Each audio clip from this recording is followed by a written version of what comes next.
قرآن کی تلاوت چل رہی تھی، جناب زین العابدین نے قرآن بند کر دیا، مشکیزہ اٹھایا، گلاس نکالا اور نکال کر کے اس میں پانی دیا اور سامنے ہاتھ بڑھا دیا۔ آنے والے مسافر کے ہاتھ میں حسین ابن علی کے بیٹے نے ہاتھ میں پانی پکڑایا، مگر جب نظر سے نظر ملی، چہرے سے چہرہ ملا تو اس نے دیکھا یہ تو زین العابدین ہے، چہرے کو یوں پھیرا اور دوڑ کے جلدی سے پانی پیا، برتن رکھا، خیمے سے باہر نکل گیا۔ خیمے سے باہر نکلا تو اس نے دور جا کے کہا زین العابدین جناب سجاد آپ نے مجھے پہچانا نہیں؟ بس چہرہ سرخ ہو گیا، چہرہ کندر ہو گیا جناب زین العابدین کا۔ لوگ علم غیب مصطفیٰ پر اعتراض کر رہے ہیں اور یہاں کہا جا رہا ہے نہ پوچھیں فرقہ پوشوں کو، ارادت ہو تو دیکھیں ان کو ید بیضا لیے بیٹھے ہیں اپنی آخریوں میں۔ جناب غوث اعظم کو سنا ہے؟ غوث اعظم کے روحانی اولاد ہیں۔ ابھی ارطغرل کے نام سے آپ لوگ دیکھ رہے تھے نا، وہ ڈرامہ آیا ہوا ہے، سب موبائل پر دیکھ رہے تھے۔ سرکار غوث پاک کے حکمی اولاد ہیں۔ کون؟ شیخ محی الدین ابن عربی۔ قرآن کی تفسیر لکھ رہے تھے، جیسے ہی قرآن کے 12 میں پہنچے قالت ہے تلک، تالا لگا دیا جناب زلیخا نے، وَلَقَدْ هَمَّتْ بِهِ وَهَمَّ بِهَا لَوْلَا أَن رَأَىٰ بُرْهَانَ رَبِّهِ۔ جیسے ہی اس قرآن کی آیت پر، سورہ یوسف کی اس آیت پر نظر گئی، ابن عربی نے اپنے قلم کو رکھا اور کہا کہ یار مفسرین نے تو الگ الگ باتیں لکھی ہیں۔ کوئی لکھ رہا ہے کہ جناب زلیخا جب اپنے بارے میں جناب یوسف سے کچھ کہہ رہی تھی تو اللہ رب العزت نے اس کنویں کو جناب یوسف کے سامنے کر دیا۔ یوسف چادر نبوت کو داغدار مت ہونے دینا۔ کسی مفسر نے لکھا کہ ان کے ابا جناب یعقوب سامنے آ گئے، کہا بیٹا چادر نبوت پر داغ نہ لگنے دینا۔ کسی نے لکھا جبریل امین آ گئے۔ اب الگ الگ مفسرین کی الگ الگ رائے تھی، تو شیخ محی الدین ابن عربی کہتے ہیں کہ کوئی بڑا معاملہ تو ہے نہیں، معاملہ جناب یوسف کا ہے، کیس تو جناب یوسف کا ہے، تو ہم یہاں بیٹھے ہیں کہ اتنا چوتھے ہی آسمان پر ہیں، کاہے نہ چل کے ملاقات کر لیا جائے۔ ضرور پاک پڑھا چوتھے آسمان پر پہنچ کے جناب یوسف سے ملاقات کرنے کے لیے ہمیں جب امتی کی رفتار کا یہ عالم ہے تو جب ان کے کما بھر دیتے ہیں شاہانے زمانہ کی جو بھی محتاج کا جب یہ عالم ہے، مختار کا عالم کیا ہوگا؟ حضرات جناب زین العابدین نے قرآن بند کیا، پانی پلایا، اگر چہرے سے چہرہ ملا زین العابدین پہچانا نہیں، بس پورا شجرہ کھول کے رکھ دیا۔ آج بھی مولا کائنات کا اہل بیت نبوت کا نام لے لو تو چہرے بگڑنے لگے، سمجھ جانا کہ 2 نمبر کا مال ہے۔ یقین کیجئے لوگ یہ کہتے ہیں کہ ہم نہیں گئے، تیری اوقات کیا ہے، ایک ذرہ بغیر رب کی مرضی کے نہیں ہلتا۔ یہ کس چیز کا پیڑ ہے سر؟ نہیں ملا۔ اور اللہ چاہے تو دیکھیے کون سا پتہ اوپر لے رہا ہوا ہے، پیپل کا ہے۔ اللہ جب جہاں جس کو چاہے اللہ زندگی دے دے، بغیر اللہ کی مرضی کے ایک پتہ نہیں ٹوٹ سکتا۔ تمہاری اوقات ہے کہ تم نہیں آؤ گے۔ جو لوگ نماز نہیں پڑھتے وہ سوچتے ہیں ہم نہیں گئے نماز پڑھنے، توبہ کرو، اللہ تم سے ناراض ہے، وہ تمہیں توفیق سجدہ ہی نہیں دے رہا ہے، وہ ناراض ہے تم سے۔ رب کو مناؤ، راضی کرو۔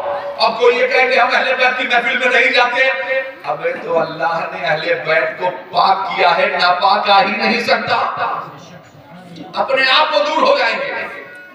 نظافت تم کیا کرو گے؟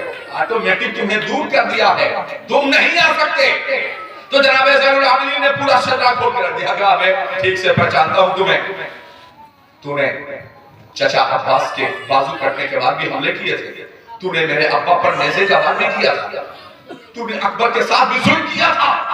تو آنے والے مسافر جس کو زین العابدین نے پانی پلایا، اس نے کہا زین العابدین جب مجھے پہچان رہے تھے تو پانی کیوں پلایا؟ جناب زین العابدین نے تاریخی جملہ کہا تھا، بے وہ کوفہ تھا، پانی بند کرنا کوفیوں کا کام اور یزیدیوں کا کام ہے، دشمنوں سے پانی پلانا یہ حسینیوں کا کام ہے، مصطفیٰ کے غلاموں کا کام ہے۔ پانی پلانا یہ ہمارا کام تھا۔ بڑے منگل کے نام پر غیر مسلم بھائی پانی پلا رہا ہے، سکھ سماج پانی پلا رہا ہے، یہودی عیسائی پانی پلا رہے ہیں، تم نے اپنے چیریٹیبل ٹرسٹ کو بند کر دیا، تم نے اپنے تنظیمی اداروں کو بند کر دیا، تم نے اپنے مدرسے اور مسجدوں کی گیٹ کو بند کر دیا۔ اب تو تم اعلان کرتے ہو کہ مسلمانوں سے گزارش ہے کہ محفل میلاد میں تشریف لائیں، کیوں؟ دعوت عام دو، یہاں کوئی چیز پردے کے پیچھے نہیں ہے۔ ابھی حکومت نے کہا تھا مدرسوں میں کیمرے لگا دیے جائیں، کچھ لوگوں نے کہا تعصب ہے، ہم نے کہا یہ اللہ کی رحمت ہے، اس لیے کہ جب تمہارے ہاں پردے کے پیچھے کچھ ہے نہیں تو لگنے ہی چاہیے۔ لگاؤ زمانے کو بتاؤ کہ قرآن کہ چند نسخے اور ٹوٹے ہوئے لوٹے اور بکھری ہوئی چٹائیوں کے علاوہ ہمارے ہاں کچھ نہیں ہوتا، کچھ نہیں ہوتا، مگر وقت ہوتا ہے تو ہم عثمان بریگیڈیئر اور اسی زمین پر APJ عبدالکلام اور فضل حق خیر آبادی پیدا کر کے دیتے ہیں۔ حضرات تاریخ بتاتی ہے پانی پلانا یہ ہمارا کام تھا۔ حضور کے غلام ہو تو اس طریقے پر عمل کرو، پانی پلانا شروع کرو اپنے اپنے دسترخوان پر۔ شیطان روکے گا، منع کرے گا کہ ارے یار کیا نیا سسٹم نا، یہ جو بڑھ کے حکم تھا پانی پلانے کا تو اپنے نل کا نٹ بولٹ بھی مسلمان کھول کے رکھ لے رہا ہے کہ کہیں ایک بوند پانی کوئی نہ لے جائے۔ واٹر سپلائی بھی کروا رہا ہے تو اس میں تالا لگا دے رہا ہے یا دیوار کے اندر کر دے رہا ہے، کوئی پانی نہ لے پائے۔ اپنے اپنے چھتوں پر پانی رکھنا شروع کرو، ڈبوں میں بیلکولو آتا ہے نا تیل کا ڈبا، اس میں پانی رکھو اور چند دانے ڈال دیا کرو، بغل میں چند دانے ڈالو۔ یہ سب کام ہمارے بزرگوں کے تھے، یہ کام تم نے چھوڑ دیا۔ صفائی کرمی کے بھروسے نہ بیٹھا کرو، اپنے گھروں کے سامنے خود ہی صفائی کیا کرو، اپنے دروازے کو خود ہی صاف کرو۔ اللہ کی رحمتیں پھر انشاءاللہ نازل ہوگی اور تم کامیاب و کامران ہوگے۔ کب؟ جب حضور کے راستے پر عمل کرو گے تب۔ تو یہ شادی کا موقع ہے۔ حضور کی بارگاہ میں ایک نوجوان صحابی آئے، عرض کیا حضور آج ہماری شادی ہے۔ حضور نے یہ نہیں کہا کہ ان کو بارات لے چلو گے کہ نہیں، کیونکہ سسٹم میں نہیں تھا بارات اور رات لے جانے کا۔ حضور نے فرمایا خیر مبارک، جاؤ، میری دعائیں تمہارے ساتھ ہیں۔ واپس گئے، ظہر کی نماز پڑھی حضور کی ابتدا میں۔ میری شادی کے موقع پر ہاتھ میں پتہ نہیں کیا لوہا لکڑ لا کر کے والدہ مرحومہ نے باندھ دیا، تو ہم نے پوچھا آخر ہے کیا کہتا ہوں، سایہ نہیں پکڑتا۔ تو ہم نے کہا واہ، جس پر غوث اعظم کا سایہ ہو، لوہا لکڑ لونگ الائچی اب ہماری حفاظت کرے گا، اب یہ پنساری کی دکان ہماری حفاظت کرے گی نا۔ جس پر بزرگوں کا سایہ ہو دنیا کا کوئی سایہ اسے نقصان نہیں پہنچا سکتا ہے۔ تو حضور کے صحابی نے نماز ادا کی، شادی والے دن ظہر کی نماز پڑھی حضور کی ابتدا میں، گئے، نکاح ہوا، دلہن کو لیا، واپس لے کے چلے، شہر مدینہ میں داخل ہوئے، حدود مدینہ میں، تو عصر کی اذان جناب بلال حبشی دے رہے تھے۔ جلدی سے دلہن کو گھر میں چھوڑا اور پھر حضور کی ابتدا میں پہنچ گئے عصر کی نماز پڑھنے کے لیے۔ اب عصر کی نماز پڑھی تو حضور نے نماز پڑھائی اور پھر صحابہ سے متوجہ ہو گئے، روح پاک کو صحابہ کی جانب پھیرا، مغرب کا وقت ہو گیا۔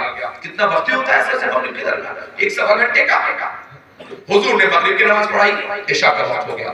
عشاء کے بعد بات چیت کا سلسلہ دراز ہوا، آدھی سے زیادہ رات ختم ہو گئی۔ اچانک اللہ کے حبیب نے فرمایا ارے رات آدھے سے زیادہ گزر چکی ہے اور تم ہو کہ ابھی یہاں بیٹھے ہو، آج تو تمہاری شادی کا دن ہے نا، یہاں کیا کر رہے ہو؟ تو کہا یا رسول اللہ خدا کی قسم کھا کے کہتا ہوں حضور آپ کے چہرے کی چمک دیکھنے کے بعد مجھے یاد ہی نہیں رہ گیا کہ میری شادی کا دن تھا۔ حضور جس نے آپ کے تلووں کی چمک دیکھی ہو وہ دنیا کی کسی حسینہ کا چہرہ کیا دیکھنا چاہے گا؟ اے حبیب خدا یاد ہی نہیں رہ گیا۔ جلدی کرو، اب تھوڑے سا وقت باقی ہے اذان فجر ہونے میں۔ صحابی دوڑے، حکم رسالت پایا، صحابی دوڑتے ہوئے گئے، اپنے گھر پہ دروازے پر دستک دی، بیوی نے دروازہ کھولا، سلام کلام ہوا۔ ابھی گفت و شنید کا سلسلہ چل رہا تھا کہ تھوڑی دیر اذان ہونے میں باقی تھی، مصطفیٰ کے منادی نے آواز دی نکلو، جو جس حالت میں ہے نکل پڑے، آج سر وطن کے فیصلے ہونے ہیں۔ نوجوان صحابی نے 1 منٹ دیر کے بغیر میان اٹھائی، تلوار داخل کیا، باندھا اور نکلے۔ بیوی نے پکڑا دامن، میرے سرتاج کوئی خطا ہو گئی؟ نہ کوئی خطا نہیں ہوئی، معاف کرنا میں تیرا سرتاج ہوں یہ سچ ہے، مگر میرا سرتاج اس وقت مسجد نبوی میں موجود ہے، تہجد کی نماز پڑھ رہا ہوگا، مجھے جانے دو۔ گئے، اذان ہوئی، فجر کی نماز پڑھی۔ یہاں 5 ٹائم کی اذان ہوتی ہے، وہاں 6 ٹائم کی۔ ہم پر 5 وقت کی نماز ہے، حضور پر 6 وقت کی فرض تھی، تہجد بھی حضور پر فرض تھی۔ حضور پاک کی اقتداء میں نماز فجر ادا کی اور تیزی کے ساتھ میدان کی طرف چلے۔ نقارے جنگ بجا، سر وطن کے فیصلے ہونے لگے۔ تھوڑی ہی دیر میں پرچم محمدی صلی اللہ علیہ وسلم بلند ہو گیا، نعرے لگے، شادیانے منائے صحابہ نے. اور پھر اس کے بعد تاریخ بتاتی ہے کہ صحابہ نے ایک دوسرے کے حالات کو دیکھنا چاہا. کئی صحابہ، مقدس صحابہ، جلیل صحابہ اسلام کے کام آ چکے تھے، مگر یہ نوجوان صحابی جس کی شادی ہوئی تھی نا، سانسیں چل رہی تھی، نبض دھڑک رہی تھی، دھیرے دھیرے سینے میں آواز آ رہی تھی. انہوں نے سینے کو پش اپ کیا اور جب انہوں نے آنکھیں کھولی زخم زیادہ تھا، خون بہہ چکا تھا. صحابہ نے پوچھا تھا، یا اللہ اب تو ٹھیک ہونے کی کوئی صورت نظر نہیں آتی، میرے بھائی ایک بات تو بتا دے، تھوڑا سا کھجور کا ٹکڑا منہ میں ڈال دے. تو اشارہ کیا کہ نہیں، کھجور کا ٹکڑا نہیں چاہیے. کہا یار پھر زمزم تھوڑا سا ڈال دے. کہا زمزم بھی نہیں. کہا یار نہ کھجور کھائے گا نہ زمزم پیے گا، چاہیے کیا تجھے؟ سوچئے، آخری وقت ہے، جا طلب ہے، نزا کا عالم ہے. نوجوان صحابی نے کہا تھا، نہ کھجور کھلاؤ نہ زمزم پلاؤ، بس مجھے یہاں سے اٹھا کے حضور کے قدموں میں لے جا کے ڈال دو. یار مرنا میں چاہتا ہوں حضور کے قدمانے نبوت میں، مجھے موت آئے حضور کے قدموں میں موت آئے. صحابہ کی جماعت نے سنا ایک بلند پیلے پر مختار کائنات تشریف فرما تھے. جنگ کے حالات کو اللہ کے حبیب دیکھ رہے تھے. پرچم محمدی بلند ہو چکا تھا، پرچم اسلام فتحیاب ہو چکا تھا. اللہ کے حبیب نے دیکھا کہ صحابہ کی جماعت اس نوجوان صحابی کو اٹھا رہی ہے. اللہ کے حبیب نے وہ بلند پیلے سے اشارہ کیا، آہا خبردار، اے میرے صحابہ اٹھانا مت، رکھو اسی جگہ پر رکھو. صحابہ نے سوچا کہ شادی کا دن تھا، یہ اپنی بیوی کو چھوڑ کے آیا، حضور ناراض ہیں. جب زمین پر رکھا تو صحابہ کی جماعت نے پوچھا، یار حضور کی اجازت نہیں ہے، حضور کی اجازت کے بغیر ہم تمہیں نہیں لے جا سکتے، حضور نے منع کر دیا. یار لیکن ایک بات بتاؤ، سزا جزا تو اب طے ہوگی قبر میں جا کر کے، تم حضور کے قدموں میں ہی جان کیوں لینا چاہتے ہو؟ تو صحابی نے کہا تھا، گر وقت اجل سب تیری چوکھٹ پہ کھڑا ہو، جتنی ہو قضا ایک ہی سجدے میں ادا ہو. یار میں حضور کے قدموں میں جان دینا چاہتا ہوں. صحابہ نے اٹھانا چاہا، پیغمبر اسلام نے منع کر دیا. چند لمحوں کے بعد جماعت صحابہ نے اپنے ماتھے کی نگاہوں سے دیکھا کہ حضور ٹیلے سے نیچے اترے اور تشریف لے کر کے آئے. صحابی کے سر کو اٹھایا، اپنی گود میں رکھا، اور گود میں رکھنے کے بعد صحابی نے پوچھا، یا رسول اللہ کیا آپ ہم سے راضی ہیں؟ اللہ کے حبیب نے فرمایا، میں ہی نہیں میں تو راضی ہوں، میرا رب بھی تم سے راضی ہے. حضرات زمین پر بیٹھ کر ماورائے آسمان کی خبر دینے والا پیغمبر کہہ رہا تھا، میرے امام کی نگاہ پڑی تو امام نے کہا تھا، اور کوئی غیب کیا تم سے نہا ہو بھلا، جب نہ خدا ہی چھپا تم پہ کروڑوں درود. حضرات میرے کریم آقا نے کہا تھا، اے میرے صحابہ تم لا رہے تھے، میں اجازت دیتا تو لے آتے، مگر صبح قیامت تک کے مومنوں کو، عاشقوں کو، امتیوں کو میں محمد یہ مزاج دے رہا ہوں کہ جو میری شریعت کے خاطر جانوں کا نذرانہ پیش کرتا ہے وہ چل کر مجھ تک نہیں آتا، میں محمد چل کے خود اس تک آیا کرتا ہوں، میں خود چل کے آیا ہوں. حضرات ذرا غور کیجئے گا.